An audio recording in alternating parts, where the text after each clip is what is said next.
Assalamualaikum warahmatullahi wabarakatuh. Salam sejahtera bagi kita semua. Tabiun.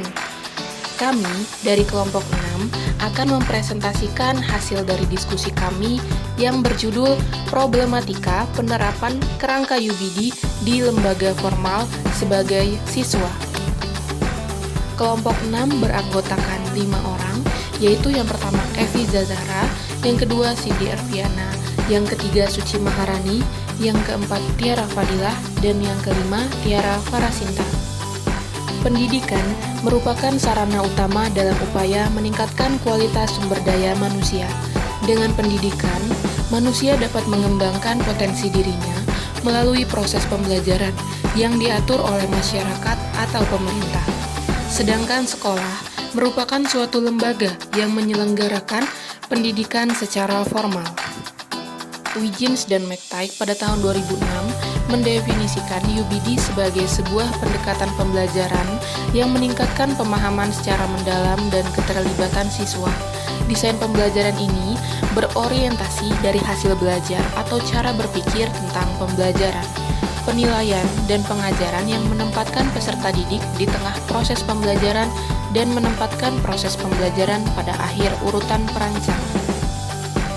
Understanding by design adalah sudut pandang atau pendekatan dalam merencanakan dan melaksanakan pembelajaran sebagai sebuah cara untuk membangun pemahaman peserta didik melalui backward design.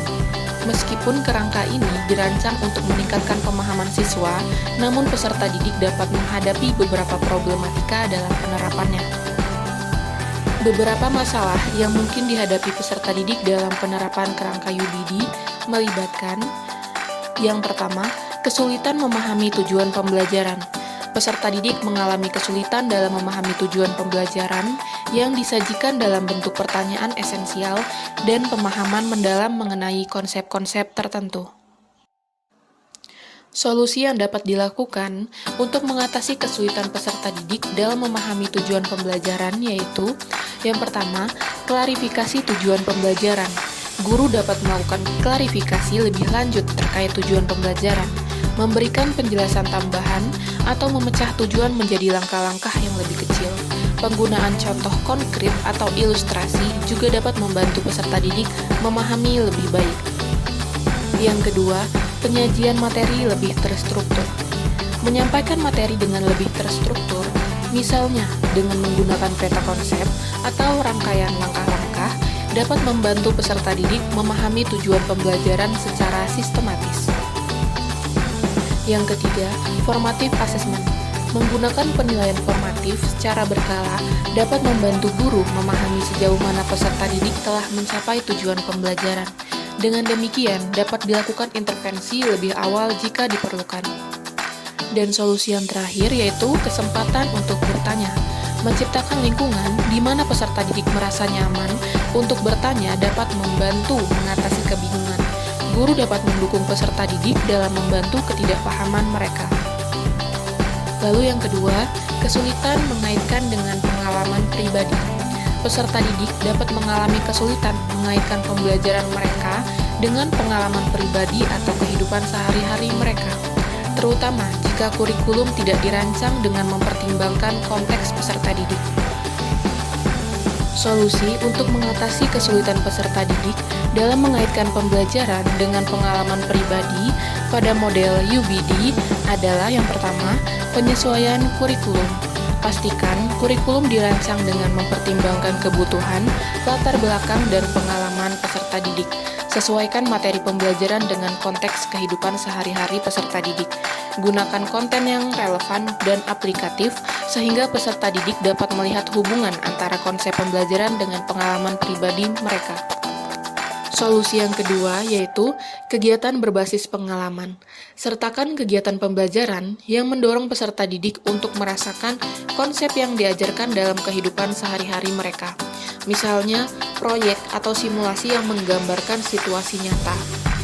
Ajak peserta didik berbagi pengalaman mereka yang terkait dengan topik pembelajaran. Lalu, solusi yang ketiga yaitu refleksi dan diskusi.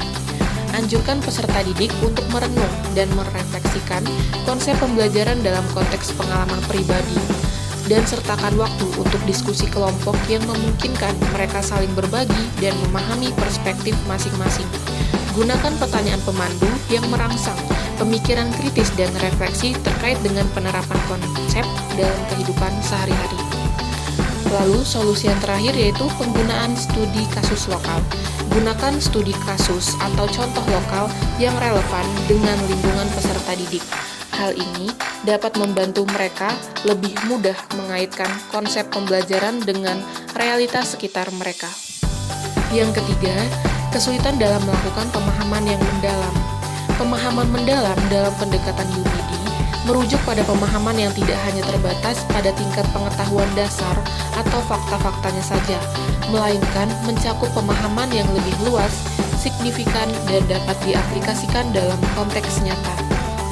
Pemahaman mendalam diinginkan sebagai hasil dari proses pembelajaran yang dirancang dengan sengaja dan terencana.